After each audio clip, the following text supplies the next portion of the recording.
Why, hello there, everyone, and welcome back to the GSL-English Podcast, a podcast designed to immerse you in the English language in a relaxed and natural way. My name is, of course, Gideon, and I hope you have had a fantastic week, whatever you have been doing or wherever you are in the world. Thank you so much for joining me again today. Now, before we get into anything else, let's just address the elephant in the room.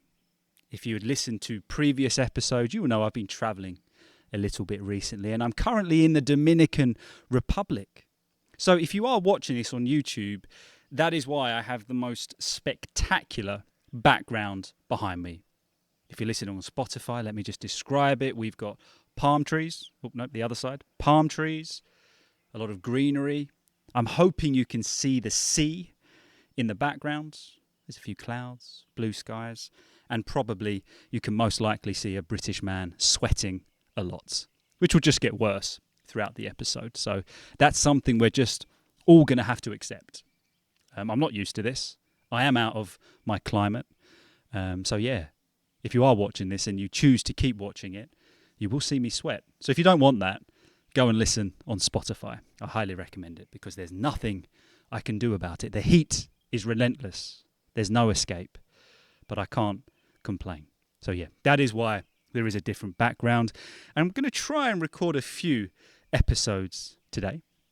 So next week's episode will also hopefully be from the Dominican Republic with this lovely view behind me. But yes, thank you again for joining me. Now, we're actually got a conversation today that for you to listen to and to watch. It's a fantastic chat with Ash from Ash_British English, and he was an absolute pleasure to talk to. Now, I think you'll really enjoy this conversation because it was just so natural. We just had, honestly, just a nice chat about random things. We spoke about Ash's background as a dancer and working on a cruise ship, his life in Japan, going from living in England to then living in Japan. What was that like? And we just discussed different things to do with the English language. So I know you will enjoy it. He was an absolute pleasure to talk to, and I'm sure you are familiar with Ash if you follow different social media accounts that are based on learning the English language. Then I'm sure you are familiar with Ash's pages. So as I said, I recorded this conversation about 2 weeks ago. So in about 30 seconds, we're going to travel back in time about 2 weeks ago, and we're also going to travel back to pretty much wet England. Okay, so this was just an intro in this beautiful space today. We're going to go all the way back to wet London in a moment. So there you go. So yes, next week's episode will also just be me from this beautiful location. So you know the drill. Before the conversation starts, grab a cup of tea or anything that tickles your fancy, any drink you would like. Sit back, relax, and enjoy my conversation with Ash. So, Ash, thank you so much for joining me today. How are you doing? I'm good, thank you. How are you? I'm very good. Yeah, I'm very good. Well, we were both just chatting before. I had a bit of a busy day teaching, but I've been looking forward to this conversation. Yeah, as have I. Yeah. So whereabouts because are you back in England right now, Ash? Or Yes, yeah, I'm back in the okay. UK right now, yeah. Whereabouts? So I'm in Suffolk right now, which is a county in the east of England. So a bit of a boring county, but county nonetheless. But I've lived most of my life in London and in Leeds, so those two big cities. Okay, so so were you born and raised in London or? I was born in Suffolk, but Right. I would say I was raised in London. I spent most of my childhood and most of my kind of young adulthood in London. Wow. And then I traveled a lot, and then I lived in Leeds for a good period of time, and then now I'm back here. Wow. So what was it very different living in London and Leeds? Were they very different? Oh yeah. Yeah, I can imagine. Yeah, definitely. Yeah, definitely. So the personality of people between the north and the south. I mean, we could get into that for sure, but yeah, it's definitely very, very different. Going from London, which is a very hectic, Yep. multicultural, diverse city with so much going on to Leeds, which is also a big city nonetheless, but a bit more homogenous and a little bit more friendly, I would say. Yeah. So, I do know what you mean, because my wife is from Manchester, and actually the first time I think I went to Manchester was after to meet her family, and she was like, people are more friendly up north. And I was like, no, I won't have it. And then once I went, I was like, oh, they really are. yeah, definitely, definitely. I think it's so much easier to strike up a conversation with someone Yeah. up north than it is down south for sure. I, 100%. I noticed that when we went to the pub, because down here, kind of, you can start a conversation with people, but it takes a little bit more just making sure there's no ulterior motive who you are. But up north, everyone was just open to chat and have a good time. Yeah, exactly. You'll just be sitting on the bus and there'll be like Yeah. loads of empty seats and someone will come sit next to you and have a chat with you and Yeah. just say, "Yeah, what are you doing? Why are you here?"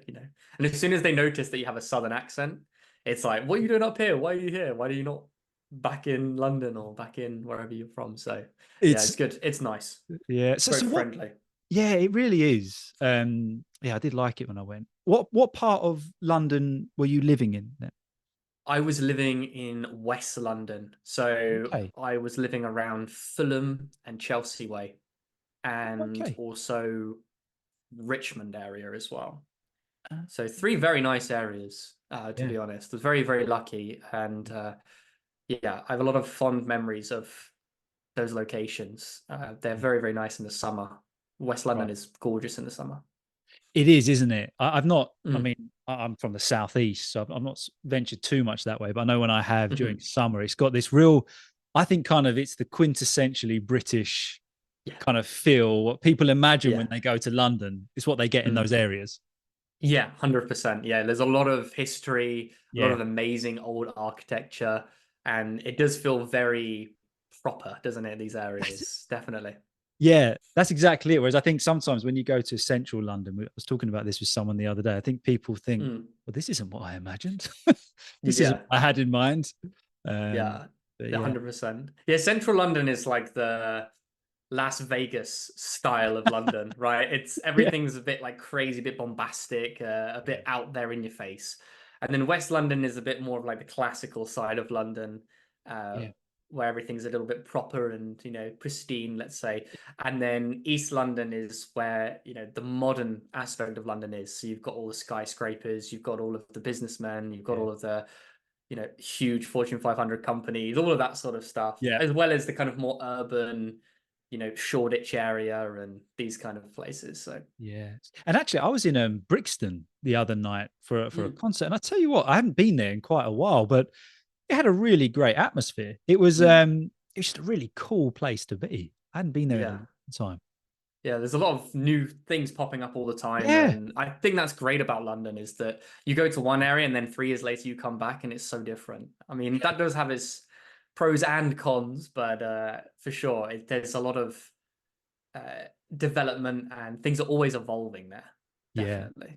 It's so true. So Mm. you said you were traveling for a while. Now, I know you were living in Japan for a period of time, but Mm. before we get onto that, were there any other places you were living or? Yeah, so I've lived for a period of time in Germany Wow. and in Romania as well. Huh. And I've traveled around a lot due Yeah. to like a previous job I had. Okay. I was working on a ship actually, and so I was traveling around quite a lot on there. Wo- Working on a ship. Yes, yeah. Wow. So I was Doing work what? so I was a dancer on a cruise ship a long time ago. That is So amazing. so yeah, visited quite a few places. But most of them are by the sea, obviously. Yeah. But yeah, I think the countries I've visited are probably numbering 60 odd, something like that. Wow. Yes, so What an quite a few. experience. Yeah, it was really, really, really nice. Really nice. Of course, like everything, there's pros and cons, but Mm, being able to see so many different cultures, seeing so of many course. different backgrounds of people and experience so many different locations. Yeah, Mm, I can't fault it. It was no. very, very, yeah, eye-opening. Yeah, and I guess you're obviously visiting those places as well, but then you're kind of talking and communicating with all of the guests from different places. So in that Mhm. element, yeah, it must have been really eye-opening hearing from all these different perspectives and cultures. Indeed. I think it was more the staff that Right. gave me more of a perspective on different cultures. Because the guests were 97% German. Oh, okay. Because so it wasn't really too much variety there.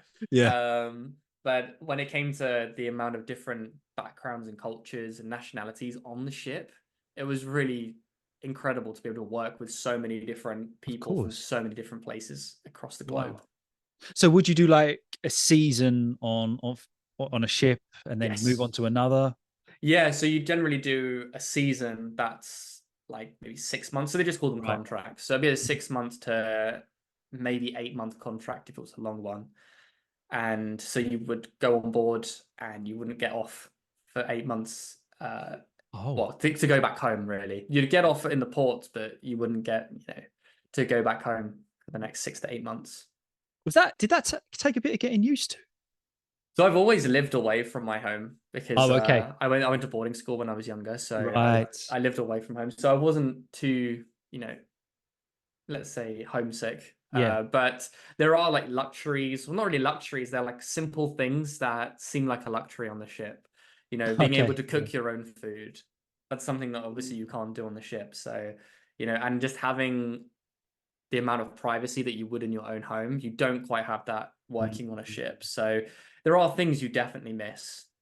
Of course, there's your favorite cafe or your favorite restaurant, all of these things that you can't get. But then some of the joy is trying to find alternatives to that, right? So for let's say my favorite burger restaurant was Five Guys. It's like trying to find an equivalent of Five Guys in the Caribbean or something like this, right? And that's the fun. It's trying to find something brand new that you've never seen before to kind of like make up for that thing that you have to go without. And when you haven't had that particular thing for a while, the alternatives you find never taste so good. That's true. Yeah, that's true. Kind of. I know when I was traveling for a while, I really missed English bacon. And which is really strange because I wasn't a big fan of it here. And then I don't know why, I just kind of grew this craving for English bacon. But I found this alternative in another country, which whilst I was there, I was like, oh, this is amazing. This is English bacon.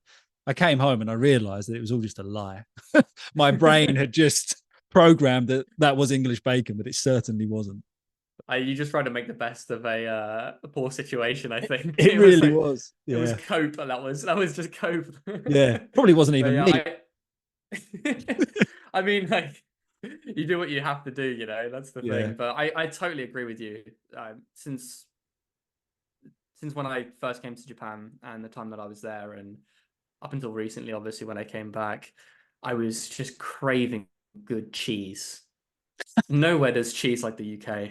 Nowhere does cheese like the UK. And I was just craving like proper good cheese. Yeah. Because a lot of the cheese they have there is very kind of Americanized. It's that like plasticky. Not my cup of tea, really. So I just want a block of cheddar. Like a block of cheddar is enough for me. Yeah. So I want a block of cheddar. I want to sit on a bench and just eat it. Just eat it.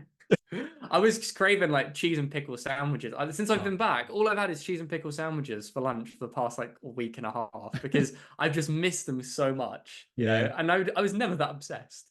It was like, okay, I'll, once a month, once every 2 weeks, I have a cheese and pickle sandwich. I came back and I was like, give me some crackers and cheese and a bit of pickle and I'll be happy. I don't want anything else, just cheese and pickle. I'm like that with beans on toast. If I go on holiday for 2 weeks, I'm craving beans on toast. I come back and it's like I've been starved for 2 months, but I just need my beans on toast. I know. You get an all-inclusive buffet, but it doesn't have the beans on toast. It's like...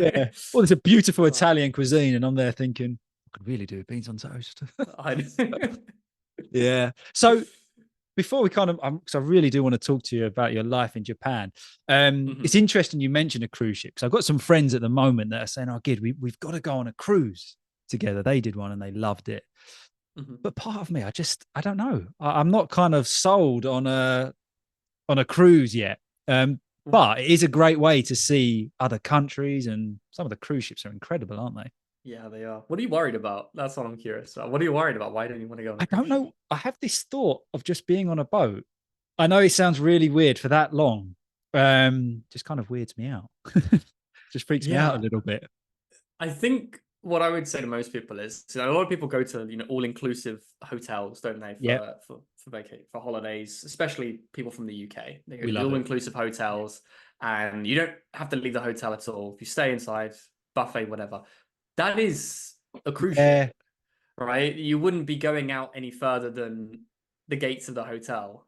So you wouldn't need to go out any further than it. Well, you can't go out because it's ocean. You would just drown. You won't go far. Yeah, you wouldn't go far. No, and it'd be very cold.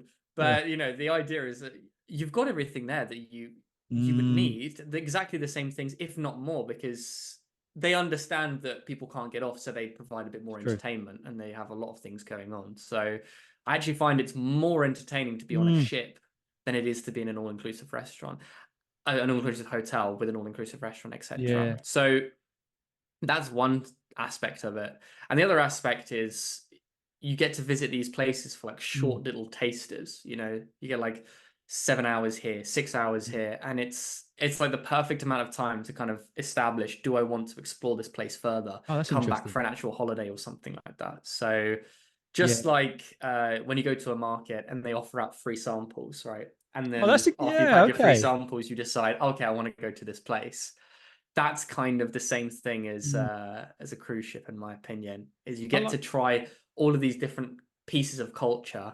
And then if there's one you want to explore further, you can either take a cruise there again, or you can just go there and spend some time there. Yeah, I do love that idea of it. And I like the idea as well. I think I'm probably a little bit old fashioned, but my friend was telling me, he went, and everyone gets dressed up in the evenings, you kind of, it's quite nice, and people get together for dinner and drinks and things like that. Whereas often with all inclusive now, everyone's just kind of goes from the pool to the restaurant. And it's a bit, I like that little bit of class that comes with a cruise ship as well. So. Yeah, that is really nice. And having these like little cocktail parties and feeling a little bit special and looking dapper and all these things. It's nice. It's nice. It gives you a nice reason to dress up. Because if you think realistically in an average Brit's life or an average Brit's year, there's probably only 1 or 2 times a year that you'd actually dress up. And so that suit is just kind of sitting in your wardrobe doing nothing. Getting tighter and tighter each year. Yeah, exactly. Yeah.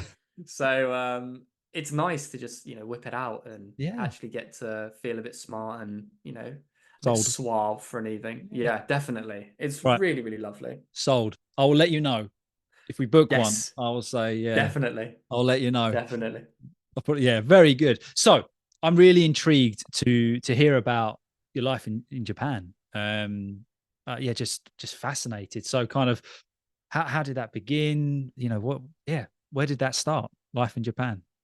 So a very long time ago, whilst I was a dancer, I taught dance, and I went over to Japan a few times to kind of guest teach and do some volunteer work. Oh, okay. And that was a long time ago, and I really enjoyed it. I said to myself, I'll come back and I'll do a year of working holiday here or study or something like that. I'll come back. I kept saying that. And then, of course, we had a big situation where we were all unable to travel for a long time. And I thought, when all this is over, I better actually go back and do this year that I want to do in Japan. And before that, I then met my wife, who was at the time my girlfriend, and we decided, we can go back to Japan because it's her home country as well. It just seemed like perfect timing. And I wanted to meet her family before we got married. So I think that was a big driving force as well. So it was like all these things came together. I've wanted to do it for a long time. I studied the language a bit. I wanted to meet my wife's family, and she had to go back anyway to sort some things out. So everything kind of came together, and we thought, let's go for a bit and see how long we want to stay there for. And so last May, we just packed up and left for Japan. Wow. So that was last year? That was last year, yeah. Wow. So was it what you expected? Did it take quite a while to adjust? Or? Yeah, I think even until the last day, I was still adjusting, I reckon, to be honest. The culture is very different. And obviously, it's a country where there are not many English speakers actually. So you really do have to put in the work to learn the language, which I wanted to. That was something I wanted to do, but I can see how some people might struggle with that. Definitely. One of the things I would say is that visiting Japan for a short period of time, like on holiday, or like what I did where I was just kind of guest teaching and volunteer teaching, is amazing. Living there is a whole different boat. It's a whole nother situation. And there's a lot of things you need to think about if you want to live there compared to just moving there or traveling there for a holiday. Yeah. It's I think very, that's very true different. of a lot of countries, isn't it? You Mhm. you kind of visiting somewhere on a holiday, you romanticize it and you create those memories for those 2 weeks and you think, oh, I'd love to live here. Never happens, but Mhm. you just keep that dream. But actually when you do make that move, you realize all the bureaucracy, the Yes. everything that's Yeah. involved with actually living there. And it Mhm. kind of sometimes changes that your perspective on living there, doesn't it? Indeed. Yeah. I would say that the bureaucracy is definitely one of the things that, I mean, I didn't necessarily struggle with so much. It's very frustrating, I would say, more than anything. Mm. The amount of hoops you have to jump through just to get things done. And every time this thing happened, I would just say in the UK, this will be a website. In the UK, this will be a website. Why do I need to go in person to just sign one piece of paper and all these things? So there's a lot of steps, and I think I gathered up more paperwork in 11 months in Japan than I have in 4 or 5 years in the UK, right? Yeah. That's the kind of thing that you don't think about. Mm. Of course, there are like benefits. For example, when you go on holiday, you're like, oh my God, 7-Eleven, open 24 hours, Yeah, 7-Eleven. Lawson's, Family Mart, it's amazing. It's Yeah. so cool. On your sixth, seventh, eighth month in Japan, and you're like, okay, I need to eat. And then you go to 7-Eleven, you're like, oh my gosh, I don't want I don't this. want to eat any of this stuff, right? It's all Yeah. like just additives, and it's like I'd say it's equivalent of having cake on your birthday and then having cake every day, right? After a while, you just, oh my The gosh, novelty wears. the novelty wears off Yeah. 100%. Yeah. So, of course, there are great things about it, and it's a very convenient society, especially when you live in a big city.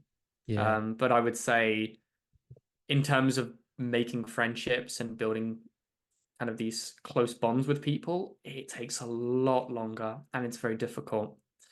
And I guess because you had I, that language barrier as well, and Yeah, I wouldn't even say yeah, it was even the language barrier for me. It right. was more the kind of it was more the culture, I would say. It just takes a little while to break Yeah. down. I mean, you know, if you want to live in Japan and you are not Japanese ethnically, there is always going to be that feeling of you will never be Japanese. You will never Right. be one of us. And I think everyone acknowledges that. Everyone knows that, whether you're foreigner, whether you're Japanese, it's an understandable just feature of the culture. But it's very different to the UK. Whereas in the UK, someone's here, if someone arrives here at 15 and they're like 20 now, they're already British, right? Yeah. We already take them in and just accept them as being British, right? As soon as they have their first cup of tea, baked beans on toast, they're already British, right? That's Yeah, that's it. it's very, very different. It's Yeah. very, very easy to get into this culture. It's quite Yeah. accessible, I would say, which I think is a huge plus Mm. to the British culture. But yeah, there are a lot of things about Japan that I really loved. It's extremely clean Yeah. and it's extremely convenient. And if you're someone who is an introvert, you will love Japan because it's very Oh, really? quiet. Yes, Oh, I very, like very that. quiet. In fact, for content creators, I thought it would be amazing because all these things to video and take pictures of, and Yeah. I could do all these amazing videos out in public.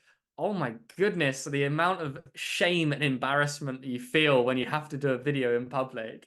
I stand in the middle of a town center and I'm about to like do a video, and it's like Silence. quiet crickets. There's just this And British guy shouting in and the I'm middle like, of oh a. my God, no, I don't want to do this. I Yeah. get to the point and I'm there with the microphone and I'm looking around and thinking, oh Yeah. no, Well, like, do I fair have play to to you because actually?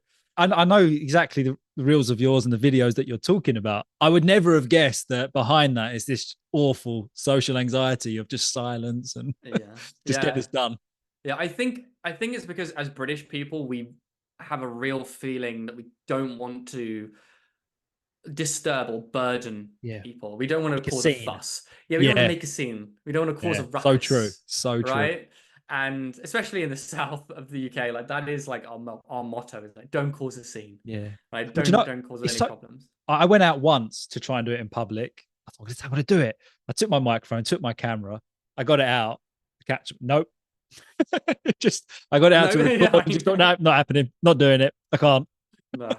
I think one of the worst experiences I've had as a content creator was when I tried to do interviews with people Oh, on the street. And all I wanted to ask was a very simple question. It was like, how do you describe being ill? And other people, these are like, I'm sick, like I'm feeling rough, I'm under the weather. These were the kind of things I was expecting. And the embarrassment was just too much. It was really challenging. yeah. But I also wouldn't do that in Japan, where like, I would feel awful taking people's attention away from what they're doing in their life and Yeah. interrupting them and things. So yeah, it's a very, very challenging thing. And as a very British guy, it's quite tough for me to inconvenience people. So Yeah. And I that guess, was especially in a culture like a Japanese culture, which I don't know a lot about it, but I work with a few Japanese students and things like that. And it seems like this mm, real element of respect hmm must be shown and given, which is great. But of course, when you're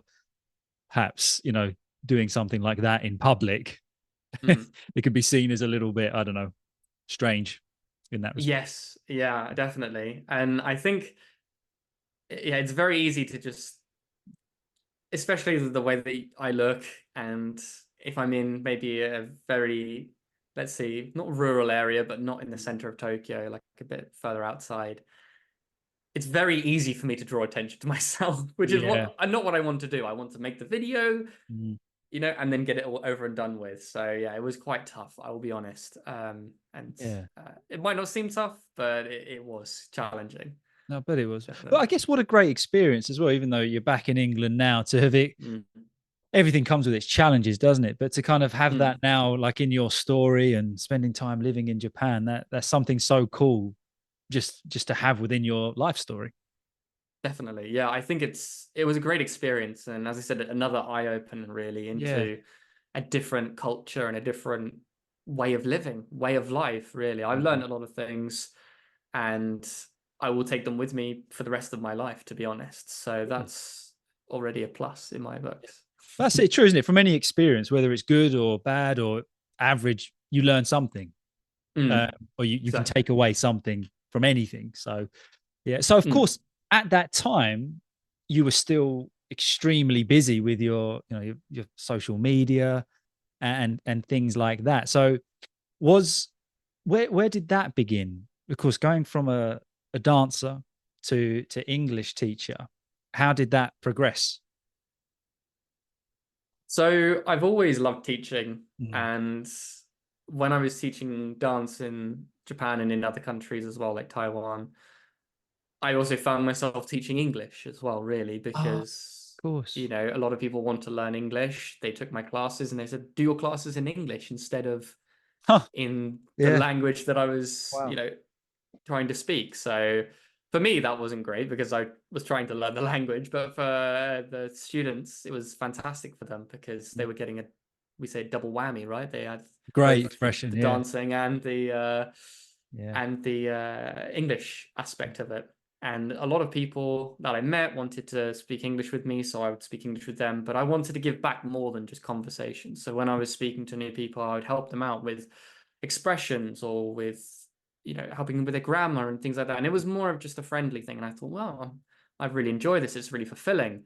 If I have a conversation with someone and I can help them improve their English, I'll come away from that conversation way better than just a regular chat with Yeah. Of someone. course. And I just felt really fulfilled by it. So I came back to the UK and I said, I want to, pursue this teaching side of the career. And so I trained as an English teacher. At the same time, I was working in a primary school as a Wow.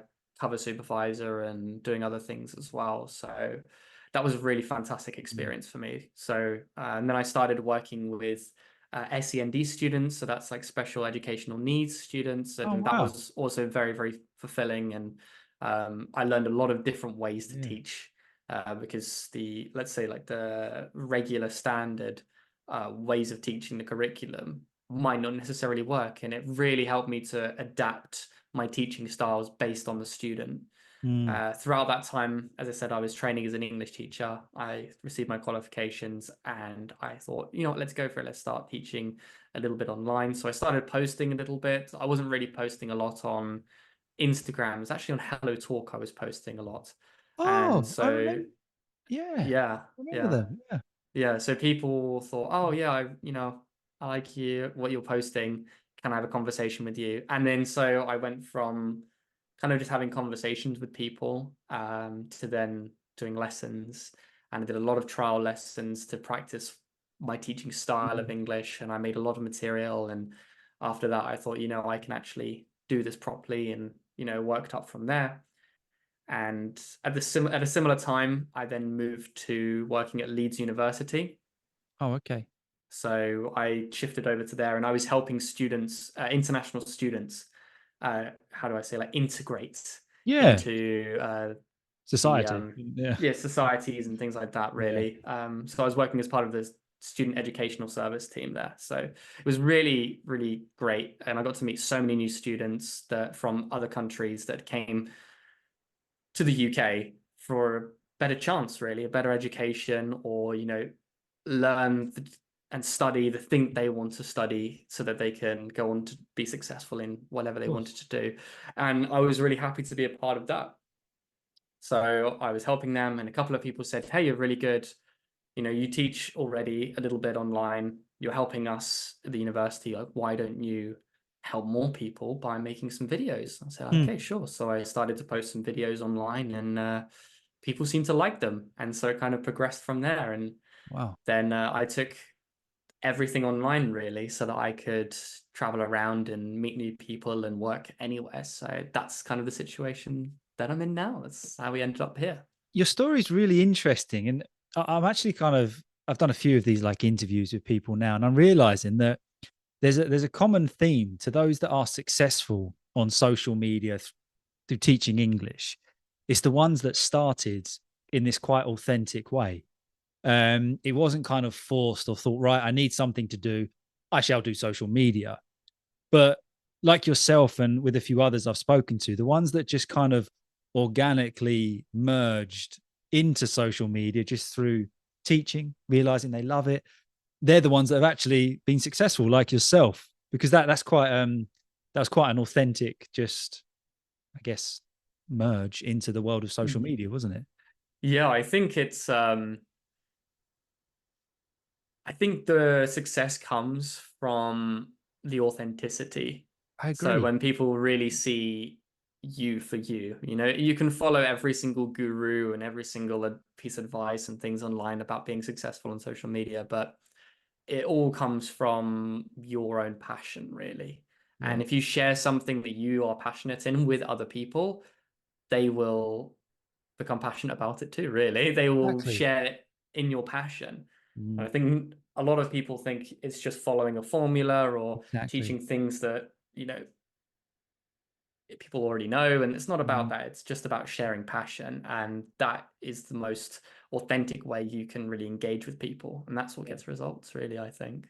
And I think that's true as an English teacher as well, that there's one thing imparting knowledge and giving knowledge, but actually, if you don't have that passion or that drive or that love for just informing or educating, then you're not going to be a successful teacher, or you're not going to be a 100%. relatable teacher. And earlier you mentioned being adaptable, Mm. um, which in my opinion, that is one of the biggest things. It's not knowing everything. It's not being able to articulate things perfectly, but adapting to your students. 100%. Yeah, that's exactly it. And I tell all the teachers in my teachers group the Mm, same thing. You need to be adaptable. You need to find common ground, find rapport with your students, exactly. and use that. If you don't know what your student likes and what they dislike, if you don't know how they react to certain corrections or compliments or, praise and these things, if you don't understand these aspects, it's going to be very, very difficult for them to extract the knowledge from you because you're not presenting it to it to them in a way that interests them, in a way that engages them. So Yeah. that's the key thing, really. I 100% agree with you. Like, you can't teach from a script. No, no. Well, you can, but it's not successful. No, I would say yeah, that. yeah, Yeah, yeah, yeah. and that's what makes the difference, isn't it? Yeah. Now, there's one thing you mentioned that I really wanted to talk to you about, because actually you've kind of now transitioned also, which I think is fantastic, into also helping teachers, which, Mhm. yeah, I mean, I think there should be more of that. But what made you want to start that, actually, this group for teachers, just to kind of get together and help each other, you know? So I think the main reason for me was the fact that I was already teaching a lot of teachers. Oh, interesting. On Yeah. social media, like the content that I try to make is content that interests me, and a lot of the things that interest me are quite advanced, or let's say very detailed parts of English, right? Detailed features of English that I Mhm. really love. Why do people say things in this way and not this way, or Mm. why is what is the difference between these two very similar phrases or words, right? And trying to extract kind of and find out why is one considered native and why is one considered a bit unnatural and a bit weird, Mm. right? So that's something that I really loved, and I shared that with a lot of people through social media. And a lot of teachers also struggled with this because they learned that this is a synonym of this, but how come no one is using this synonym, or how come no one is saying it in this way? And a lot of these kind of smaller features of English, and also the culture, like English, British culture especially, Mhm. is lost when learning from a textbook or learning, like as a degree, right? And that's what I taught a lot of people. I taught a lot of teachers these kind of details, and they would come to me with a massive list of questions. That was basically a lot of my lessons were just Q&A sessions at one point, because they Wow. would come with like, hey, what about this? And what about this? And they had a Mm. huge long script of things that they wanted to ask me. And then I would answer. And if I didn't, get it 100% in terms of like what they were trying to ask, like we would research it together, and I would show them Brilliant. how to be able to research it for Uh, themselves, giving them like the resources and the tools. And I thought, mm. you know what, more teachers need this, Yeah. because there are so many teachers who are struggling Yeah. out there. There are so many teachers who lack confidence, Mhm. and it's not that they are not skilled at what they do. They just don't have the resources or the techniques to be able to find out these things for themselves. Or maybe they just, have a couple of burning questions that they need answers from. But, it's very difficult for them as teachers to find other teachers. That's the issue. Yeah. So I wanted to I love that. create a resource and a place for everyone to find out the things that they need to be able to teach Mm. successfully, and have it based on things like evidence and Brilliant. research, not just expecting one person to know everything, but to be able to look at the facts themselves and find out this is why this one is used and this is why it's not used, and the Brilliant. difference between these two is this and this, but in this situation they are similar, but in this situation they're different. And that for me is a real passion of mine, is like that detective Mm. work, Yeah. trying to really find out the answer to a very difficult and nuanced question. And I get a lot of those every day on the group, Great. and we go through them together. We have Q&A sessions, and it's fantastic. I Brilliant. absolutely love it. And what I like there as well is that I know I've done this as a teacher. I feel like I need to know everything. And somebody asks you something and you feel like you don't know, then you come away feeling, oh, I'm a terrible teacher. I should have known that. But actually, that is completely unrealistic. Sometimes we expect so much of ourselves, but actually, to create an environment with no judgment, where you can ask other teachers, say, guys, can you just help me out to clarify this or that? It's kind of actually almost like just a free space, Mm. just to open your kind of questions out to everybody. I think that's a really nice space to create for teachers. Yeah, honestly, it's a fantastic thing, and Yeah. I'm super blessed to be able to be a part of it, and to be able to have other teachers who are on there and are really interested. Mm. And I think it's just nice to also see where there's a lot of gray in English. It's not black and white. There's a lot of gray when Yeah, it comes to why things are the way they are. This happens when you have five different languages, Old Germanic and Latin and exactly. all of these, and Celtic and all of that stuff. You just smush it into one language that then becomes English and then goes over, 6 or 7 huge transitions over the course of like 1,000 years, yeah, there are going to be some bizarre and strange things. So it's really fun to be able to, look at why things are the way It they is. are. And I think, yeah, just having that resource and having that space lets teachers be able to teach in, feeling confident and with confidence, because even if they don't understand or they don't get or they don't have the answer for a specific question, they know that there's a place that they can find it. And I think that's the key thing. Actually, having a place to find these Yeah. answers. You don't need to already know them, but just know how to look for them. Yeah, you know That's where the to key. go. You know Where where to to go go. for answers. Exactly. Yeah, Yeah. that's the key thing. And I love being able to teach people how to, do kind of evidence and research based kind of teaching. Really, that's a key thing for me, because now that teaching is, let's say, more accessible for people to get into, Mm. there is a danger that comes with the responsibility of being a teacher. And I've highlighted that a few times throughout my content. Yes. It's Yeah. very important that we as teachers teach based on evidence and Fact. research and facts. That's the key thing, right? Everything that we teach, we should be able to say, oh, it's like this because of this, or even if we don't have the, let's say, the logical path, but we can say, okay, I'm not quite sure why it's like this, but I know that native speakers do say this. See Mm. example here, right? Yeah. This kind of thing. And I think that's the key thing that we need to focus on. It's very easy in this kind of fast-paced uh, Yeah. environment that we live in, especially on social media, to just kind of grab something as a fact and throw it back Mm. out again without taking it, examining it, digesting it, Yeah. and then seeing if it's worth teaching. Yeah. So, I completely agree with you. I think as well, sometimes I've been guilty of this, but you can take social media as definite, as mhm, fact. But actually, I remember I was reading a book on social media, and it said all social media should do is spark curiosity, and mhm, then you do your research. And I thought, oh, mhm. that's such a great, and I think that definitely applies to educational content creators. There is an element of accountability there to make sure we're presenting information that no matter how simple it is or how complex it is, it's correct. Mhm. And there is Exactly. there is a level to make sure that is right.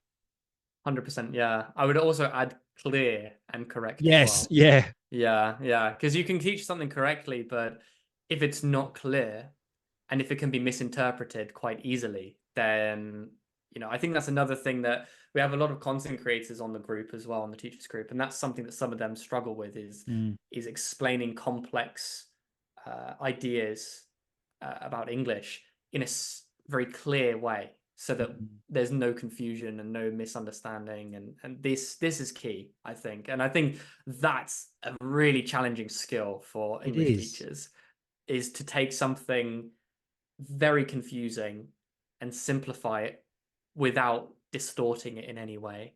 Yeah. That's the key. That's the key. Yeah. And I think that's really interesting because sometimes, you don't want to try and bend it to make it fit. It's, Mm, you still got to take it for what it is. And there was a point you mentioned earlier, which I guess applies to learners of English as well, in the sense of, English teachers not knowing everything all the time or not being perfect, and having a place to just ask questions and have answers. I guess that principle still applies to learners of English that, you know, I mean, you might have been studying English for 10, 20 years, but it's never going to be perfect, and there's mhm. always going to be new things or words you've realized you've been pronouncing incorrectly. But that's Yeah. that's not necessarily a problem, is it? No, not at all. And I would say that teachers are just very advanced learners at that Oh, point, yeah, I like really. that. Yeah, Yeah, we're just very advanced learners. We're still learning, and yeah. I still learn. Whether I learn new teaching techniques, whether that's like I learn how to react appropriately to Mm. certain questions and things, or whether that's actually learning vocabulary. It happens, right? Yeah. I learn a lot of new things throughout the research that I do for other Mm. teachers, and that's also why I do it. It's super exciting to be able to learn more about the language that I speak and my native language, and really dive deep into why I speak like I do, because this is how I've spoken since I was 2, 3 years old. Exactly. But why? But why? That's the key. And that's, I think, unraveling those mysteries is super interesting, not just for me, but also for non-native English Yeah. teachers as well, and students. And I say to all of my students, I say, always be curious.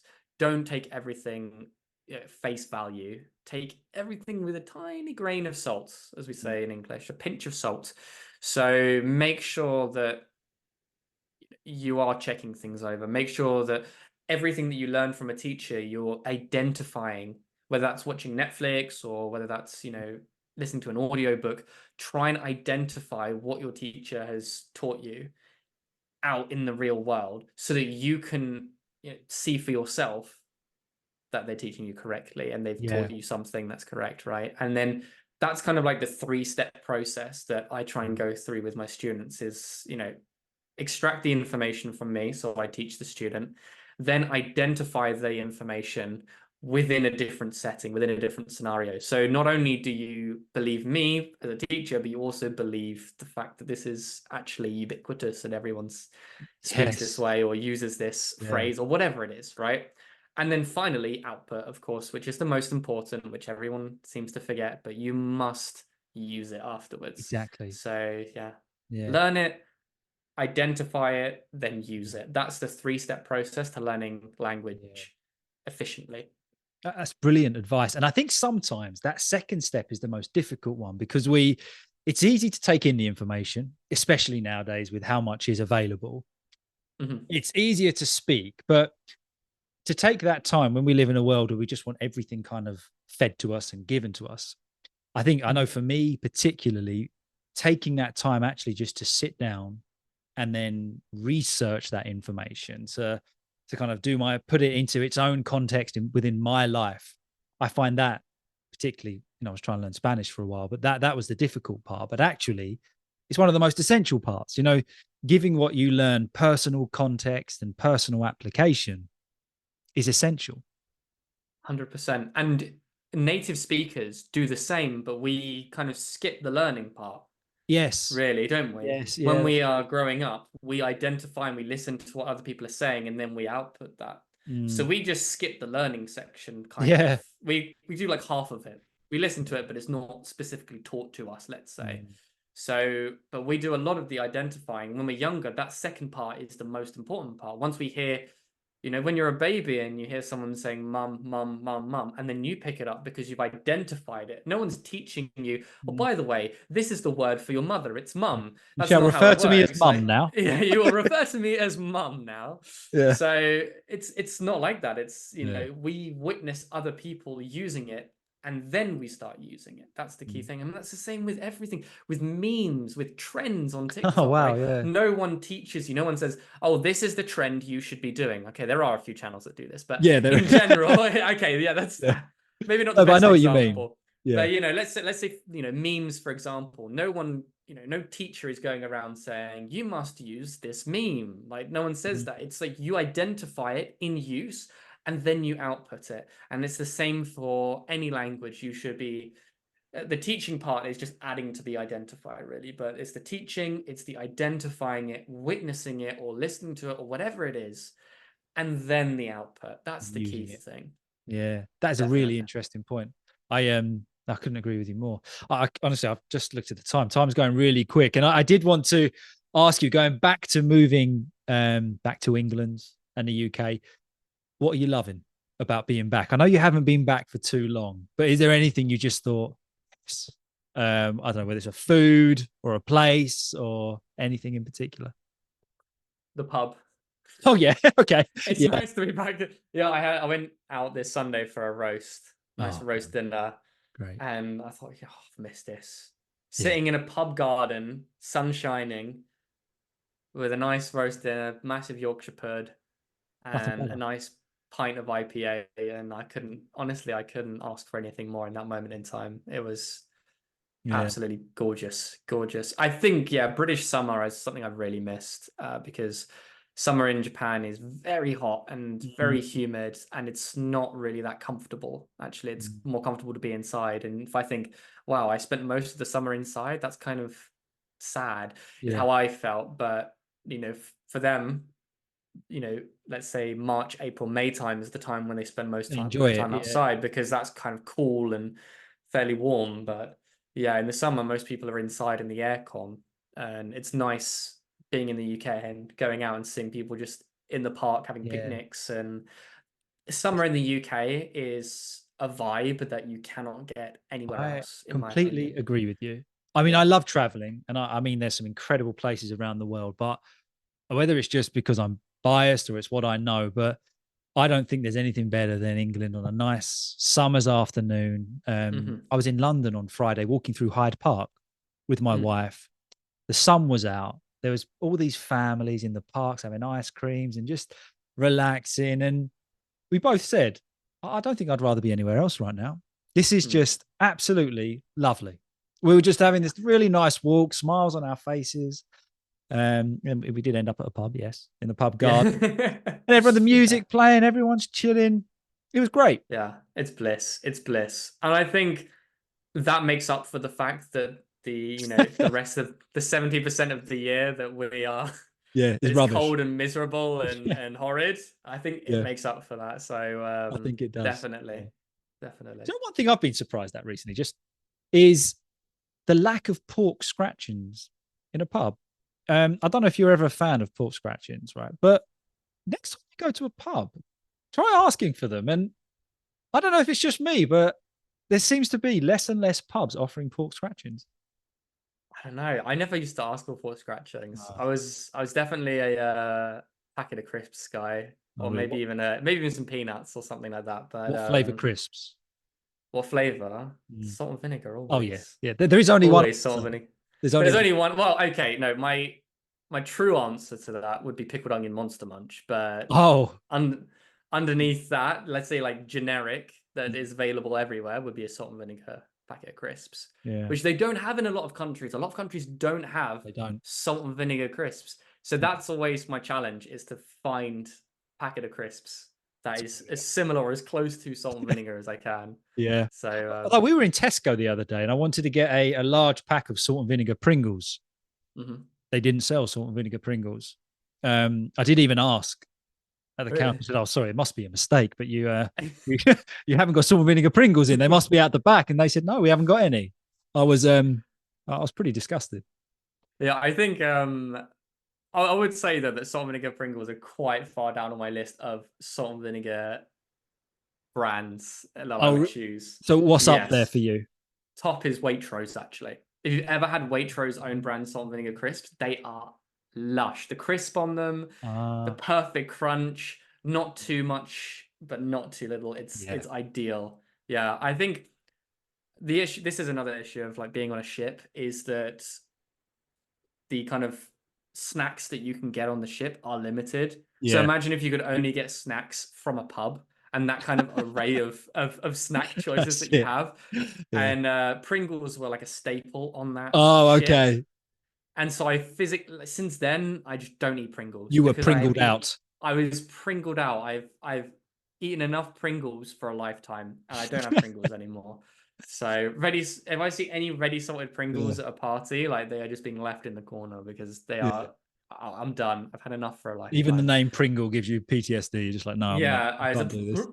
Like that kind of feeling, right? So, but yeah, it's definitely the Waitrose ones, the top tier. Of course, we like a good Tyrrell's and Kettle chip. They're not too bad as well. McCoy's not bad in a pub. Yeah, McCoy's are pretty good. And of course, you can't go wrong with Walker's. So they're always a safe option. Yeah. There's a lot of people listening right now, probably thinking, I have no idea what we're talking about. But just let us do it. Let us have our crisp moment. Exactly. Ash, thank you so much, mate. I thoroughly enjoyed that. And yeah, I'd love to, if you're happy to join again, I'd love to have you for another chat. I'd love to be on. Yeah. Thank you so much. It was a pleasure. All right. Good chat. Have a good one.